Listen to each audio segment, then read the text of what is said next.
வணக்கம், இது உங்கள் கற்றல் எழுத்து. இன்னைக்கு இந்த வீடியோவில் அப்சார்பன்ட் மைண்ட் அப்படின்னா என்ன அப்படின்றத பார்க்க போகிறோம். இந்த அப்சார்பன்ட் மைண்ட் அப்படின்ற டேர்ம் மாண்டசரியில் யூஸ் பண்ணுவாங்க. குழந்தைங்க பார்த்திங்கன்னா 0 to 6 years intense mental activity experience பண்ணுவாங்க. அப்படின்னா என்ன? குழந்தைங்க அவங்கள சுற்றி இருக்கிற எல்லா விஷயத்தையும் அப்சர்வ் பண்ணிப்பாங்க. இந்த அப்சர்வ் பண்ணுறது எப்படி நடக்கும் அப்படின்னு பார்த்திங்கன்னா ரொம்ப ஈஸியாக, எஃபர்ட்லெஸ்ஸாக, ஸ்பான்டேனியஸாக இது எல்லாமே நடக்கும். அவங்கள சுற்றி என்ன இருக்கோ எல்லாத்தையுமே அப்சர்வ் பண்ணி எல்லா விஷயங்களுமே ஈஸியாக கற்றுப்பாங்க. நம்ம ஒன்றுத்துக்கும் அவ்வளோ எஃபர்ட் போட்டு அவங்களுக்கு சொல்லித்தரணும் அப்படின்றது கிடையாது. இதை ரொம்ப சிம்பிளாக புரிகிற மாதிரி சொல்லணும் அப்படின்னு பார்த்தீங்கன்னா, ஒரு எக்ஸாம்பிள் மதர் டங் எடுத்துக்கலாம். நம்மளோட மதர் டங் இப்போ குழந்தைங்க பார்த்திங்கன்னா எப்படி பேச ஆரம்பிக்கிறாங்க, நம்மளோட மதர் டங்கில் தான் நம்ம பேச ஆரம்பிக்கிறாங்க. அப்படி பார்த்திங்கன்னா ஒவ்வொரு வார்த்தையும் நம்ம சொல்லித்தரது கிடையாது. இதை இப்படி பேசு, இதுக்கான மீனிங்கையும் நம்ம சொல்லித்தரது கிடையாது. இதுக்கு இதுதான் அர்த்தம், அது எதுலேயுமே நீங்கள் சொல்லித்தரது கிடையாது. அண்ட் சென்டென்ஸ் பேசும்போதும் பார்த்தீங்கன்னா கிராமட்டிக்கலாக அழகாக பேச ஆரம்பிப்பாங்க. இது எப்படி ரொம்ப எஃபர்ட்லெஸ்ஸாக ஒரு லாங்குவேஜை கற்றுக்குறாங்க? நம்ம பிறந்ததுலேருந்தே அவங்கக்கிட்ட நம்ம மதர் டங்கில் தான் இன்ட்ராக்ட் பண்ணுறோம். அண்ட் வீட்டில் எல்லாருமே குழந்தைங்கக்கிட்ட அந்த மதர் டங்கில் பேசுகிறாங்க. அவங்கள சுற்றி இருக்கிற என்விரான்மெண்ட்டில் அந்த மதர் டங் அவங்க கேட்டுக்கிட்டே இருக்காங்க பிறந்ததுலேருந்து. அதனால் அவங்க ஈஸியாக அந்த லாங்குவேஜை அப்சர்வ் பண்ணி ஈஸியாக அவங்களால பேச முடியுது. இது ஒரு லாங்குவேஜ் அப்படின்றது மட்டும் கிடையாது. குழந்தைங்க எல்லா விஷயங்களுமே அப்சர்வ் பண்ணிகிட்டே தான் இருக்காங்க. பிறந்ததுலேருந்து எல்லாத்தையுமே பார்க்குறாங்க. அவங்க சுற்றி என்ன நடக்குதோ அதை அப்படியே ஈஸியாக அப்சர்வ் பண்ணிப்பாங்க. அப்போது நம்ம என்ன பண்ணலாம் அப்படின்னு பார்த்தீங்கன்னா, அவங்களுக்கு ஒரு ரைட் என்விரான்மெண்ட் அவங்களுக்கு கண்டிப்பாக கொடுக்கணும். அதாவது சூழ்நிலை, அந்த வீட்டோட சூழ்நிலை, இல்லை வெளியில் நம்ம யார்கிட்ட பேசுகிறோம், எங்கே போகிறோம், அது எல்லாமே கரெக்டாக அவங்களுக்கு அமைச்சு கொடுக்கணும். அப்படி அமைஞ்சது அப்படின்னா அவங்க அழகாக வளருவாங்க. ஏன்னா அவங்களோட பின்னாடி லேட்டர் லைஃப்க்கு அவங்களுக்கு ஃபவுண்டேஷன் அப்படின்னு பார்த்தீங்கன்னா இந்த 0 to 6 years தான். நான் எப்பவுமே எல்லா பேரண்ட்ஸ்கிட்டையும் ஒரு முக்கியமான விஷயம் இன்சிஸ்ட் பண்ணி சொல்கிறது என்ன அப்படின்னு பார்த்தீங்கன்னா, ஸ்டோரி புக்ஸ் ரீட் அலவுட் பண்ணுங்கள். சின்ன வயசுலேருந்தே ஸ்டோரி புக்ஸ் டெய்லி அட்லீஸ்ட் ஒரு ஸ்டோரியாவது ரீட் அலவுட் பண்ணுங்கள் அப்படின்னு சொல்லுவேன். இதுக்கான ஒரு மெயின் ரீசன் என்ன அப்படின்னு பார்த்தீங்கன்னா, குழந்தைங்க இப்போது இங்கிலீஷ் மீடியம் ஸ்கூலில் படிக்கிற குழந்தைங்க கூட பார்த்திங்கன்னா இங்கிலீஷ் புரியாமல் தான் படிக்கிறாங்க. இப்போ first standard, second standard, third standard, ஏன் ஈவன் 4th 5th பசங்க கூட ஒரு சென்டென்ஸை அவங்களால வாசிக்க முடியல. அப்படியே அவங்களால ரீட் பண்ண தெரிஞ்சாலுமே அவங்களுக்கு மீனிங்கே புரியல. இப்போ தேர்ட் ஸ்டாண்டர்ட் குழந்தைங்க கூட நான் நிறைய பேர் பார்த்துருக்கேன், ஒரு பேசிக்கான இங்கிலீஷ் வேர்ட்ஸ்க்கு கூட அவங்களுக்கு மீனிங் புரிய மாட்டேங்குது. இதுக்கான ஒரு மெயின் ரீசன் என்ன அப்படின்னு பார்த்தீங்கன்னா, சின்ன வயசுலேருந்தே அவங்களுக்கு இங்கிலீஷ் அவங்களோட என்விரான்மெண்ட்டில் இல்லை.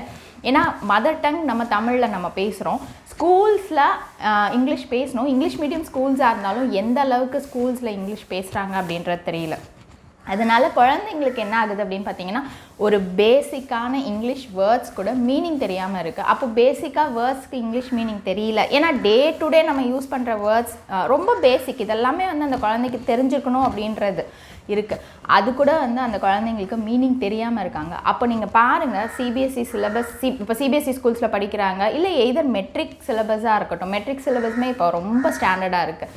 இப்போ அதுலேயுமே பார்த்தீங்கன்னா குழந்தைங்க தமிழ் அண்ட் மேக்ஸ் தவிர மீதி எல்லாமே அவங்க இங்கிலீஷில் தான் படித்தாகணும். சயின்ஸாக இருக்கட்டும், இங்கிலீஷாக இருக்கட்டும், எல்லாமே மேக்ஸுக்குமே இங்கிலீஷ் தெரியணும், அந்த சென்டென்ஸ்க்கான மீனிங் புரியணும் இல்லையா? ஸோ அப்போது புரியாமையே படிக்கும்போது இப்போ ஒரு ஃபஸ்ட் ஸ்டாண்டர்ட், செகண்ட் ஸ்டாண்டர்டுக்கு கூட சிலபஸ் பார்த்திங்கன்னா நல்லாவே இருக்கும். இப்போ ஒரு சென்டென்ஸ், ஒரு பேராகிராஃப் எழுதுகிற அளவுக்கு தேர்ட் ஸ்டாண்டர்ட்லலாம் வந்துடுவாங்க. அப்போது ஒரு கொஷினாக அவங்களால படிக்க முடியல. அந்த கொஷின் படித்தாலும் மீனிங் புரிய மாட்டேங்குது. அப்போ எப்படி அவங்க படித்து மனப்பாடம் பண்ணி எழுதும்போது அவங்களுக்கு ரொம்ப கஷ்டப்படுறாங்க குழந்தைங்க. நான் நிறைய குழந்தைங்கள பார்த்துருக்கேன். ஏன்னா இப்போ பெரிய பெரிய கிளாஸ்க்கு போகும்போது அது அவங்களுக்கு ரொம்ப பேர்டனாக இருக்குது. இதுதான் ஒரு மெயின் ரீசன். அவங்களுக்கு இங்கிலீஷ் தெரியலை, படிக்க தெரியல. ஒன்று, படிக்க தெரிஞ்சாலும் அதுக்கான மீனிங் புரியலை. அதாவது அவங்களுக்கு காம்ப்ரிஹென்ஷன் ஸ்கில்ஸே ரொம்ப லோவாக இருக்குது. அந்த காம்ப்ரிஹென்ஷன் ஸ்கில்ஸ் இம்ப்ரூவ் பண்ணணும் அப்படின்னு பார்த்தீங்கன்னா, அந்த லாங்குவேஜ் அவங்களோட என்விரான்மெண்ட்டில் இருக்கணும். நிறையா கேட்கணும், நிறையா இங்கிலீஷ் கேட்கணும். பிகாஸ் இப்போ நீங்கள் சப்ஜெக்ட்ஸ் மட்டும் படித்து அதை மட்டும் மனப்பாடம் பண்ணிங்க அப்படின்னா கண்டிப்பாக ஒவ்வொரு விஷயத்தையும் மனப்பாடம் பண்ணி எழுத முடியாது. அண்ட் பெரிய கிளாஸ் போக போக எவ்வளோ மனப்பாடம் பண்ணுவீங்க சொல்லுங்கள்? அந்த குழந்தைங்க ஃபஸ்ட் ஸ்டாண்டர்டில் ஓரளவுக்கு ஒரு லைன் ஆன்சர் மனப்பாடம் பண்ணிடலாம் ஈஸியாக. பட் அதே ஒரு பெரிய கிரேட் போகும்போது, ஒவ்வொரு கிரேடும் தாண்டி போகும்போது அது வந்து பெருசாக தான் ஆகிட்டே இருக்கும். ஸோ அப்போ எவ்வளோ போர்ஷன்ஸ் வந்து மனப்பாடம் பண்ணணும். அண்ட் 6th மேலே நிறைய சப்ஜெக்ட்ஸ் வந்துடும். ஃபிசிக்ஸ், கெமிஸ்ட்ரி அந்த மாதிரி வரும்போது எவ்வளோ விஷயங்கள் அவங்க மனப்பாடம் பண்ணி எழுதணும் இல்லையா? ஸோ அதுக்காக தான் நான் எப்போவுமே இன்சிஸ்ட் பண்ணுறது, இங்கிலீஷ் மேண்டேட்ரி அப்படின்னு சொல்லி ஆயாச்சு. இங்கிலீஷ் நம்மளுக்கு கண்டிப்பாக தேவைப்படுற ஒரு லாங்குவேஜ். அது வந்து இல்லை அப்படின்னா கூட நம்ம அவாய்ட் பண்ணிட்டு போயிடலாம். பட் ஆனால் அதை நம்ம வந்து ஸ்கிப் பண்ணவே முடியாது. அதனால் கண்டிப்பாக சின்ன வயசுலேருந்தே அதுக்கான பேஸ் நம்ம கொடுத்துட்டோம் அப்படின்னா பின்னாடி அவங்களுக்கு ரொம்ப ஈஸியாக இருக்கும். குழந்தைங்க 0 to 6 years பார்த்திங்கன்னா மல்டிபிள் லாங்குவேஜஸ் ஈஸியாக கற்றுப்பாங்க. இப்போ சில குழந்தைங்க பார்த்திங்கன்னா 2-3 லாங்குவேஜஸ் கூட ஈஸியாக கற்றுப்பாங்க. இப்போ பேரண்ட்ஸ் அப்பா ஒரு லாங்குவேஜ் பேசுவாங்க, அம்மா ஒரு லாங்குவேஜ் பேசுவாங்க, இல்லை வேறு ஏதாவது ஸ்டேட்டில் இருக்காங்க, அப்போ அந்த லாங்குவேஜ் அவங்களோட என்விரான்மெண்ட்டில் இருக்குது அப்படின்னா அந்த குழந்தைங்க ஈஸியாக கற்றுப்பாங்க. இப்போ அடல்ட்ஸ்க்கு பார்த்திங்கன்னா இப்போ நம்மளே ஒரு நியூவாக ஒரு லாங்குவேஜ் கற்றுக்கணுன்னா நம்ம அந்தளவு ஈஸியாக கற்றுக்க முடியுமா? கண்டிப்பாக கிடையாது. நம்ம ரொம்ப எஃபர்ட் போட்டு தான் கற்றுக்கணும். அதனால தான் சொல்கிறாங்க 0 to 6 years தான் ரொம்ப அந்த இன்டென்ஸ், அந்த அப்சார்ப்ஷன் ரொம்ப நடக்கும். அதனால் எவ்வளோ லாங்குவேஜஸ் வேணால் ஈஸியாக கற்றுப்பாங்க அப்படின்னு சொல்கிறாங்க. அதுக்காக தான் நானும் சொல்கிறேன், இப்போது சப்ஜெக்ட்ஸ், ஸ்கூல்ஸ் எல்லாமே, அகாடமிக்ஸ் எல்லாமே ஈஸியாகணும் அப்படின்னு பார்த்தீங்கன்னா அந்த இங்கிலீஷை நீங்கள் 6 yearsக்கு பிலோ நல்லா நீங்கள் கொடுத்துட்டீங்க அப்படின்னா அவங்களுக்கு ஈஸியாக இருக்கும்.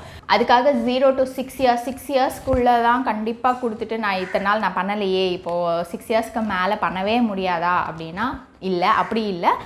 6 yearsக்குள்ளே அவங்களே ஈஸியாக எஃபர்ட்லெஸ்ஸாக கற்றுப்பாங்க. பட் 6 yearsக்கு மேலே ஒரு விஷயத்தை அவங்க பண்ணணும் அப்படின்னும் போது கொஞ்சம் எஃபர்ட் போட்டு தான் அவங்க கற்றுக்கிற மாதிரி இருக்கும். கொஞ்சம் அந்த குழந்தைங்க ஈஸியாகவே கற்றுப்பாங்க. அதாவது ஒரு படிக்கிறோம், செய்கிறோம், இதை நம்ம பண்ணுறோம் அப்படின்னு தெரியாமையே அவங்க அந்த அப்சர்வ் பண்ணியே கற்றுப்பாங்க. பட் ஆனால் 6 yearsக்கு மேலே எந்த ஒரு விஷயமே இருக்கட்டும், இப்போ ஒரு லாங்குவேஜே, இப்போ இங்கிலீஷே இருக்கட்டும், இங்கிலீஷே நம்ம எடுத்துக்கிட்டாலும் அவங்க கொஞ்சம் எஃபர்ட் போட்டு கற்றுக்கிற மாதிரி இருக்கும். அதுக்காக கற்றுக்கவே முடியாது அப்படின்னு கிடையாது, கண்டிப்பாக கற்றுக்கலாம். ஸோ கொஞ்சம் எஃபர்ட் போடுற மாதிரி இருக்கும். அதுக்கான டைம் நம்ம கொடுக்கணும் குழந்தைங்களுக்கு. ஏன்னா நீங்கள் பார்த்தீங்கன்னா இப்போ 6 yearsக்கு மேலே நீங்கள் சொல்லித்தரீங்க, ஒன்றுமே பண்ண மாட்டேங்கிறாங்க, எதுவுமே வர மாட்டேங்குது, இமீடியட்டாக வர மாட்டேங்குது, நம்ம இமீடியட்டாக எக்ஸ்பெக்ட் பண்ண முடியாது ரிசல்ட்ஸ். கொஞ்சம் டைம் எடுக்கும். அந்த டைமை கண்டிப்பாக குழந்தைங்களுக்கு நம்ம கொடுக்கணும். கொஞ்சம் கொஞ்சமாக அவங்கள நீங்கள் கொண்டு வரலாம். இந்த வீடியோ உங்களுக்கு யூஸ்ஃபுல்லாக இருந்திருக்கும்னு நினைக்கிறேன். இந்த வீடியோ பிடிச்சிருந்தா லைக் பண்ணுங்கள், ஷேர் பண்ணுங்கள், சப்ஸ்கிரைப் பண்ணுங்கள், அண்ட் கூடவே பெல் பட்டன் கிளிக் பண்ணுங்கள். ஸோ தட் என்னோட வீடியோஸ் எல்லாம் நீங்கள் மிஸ் பண்ணாமல் பார்க்கலாம். நன்றி, வணக்கம்.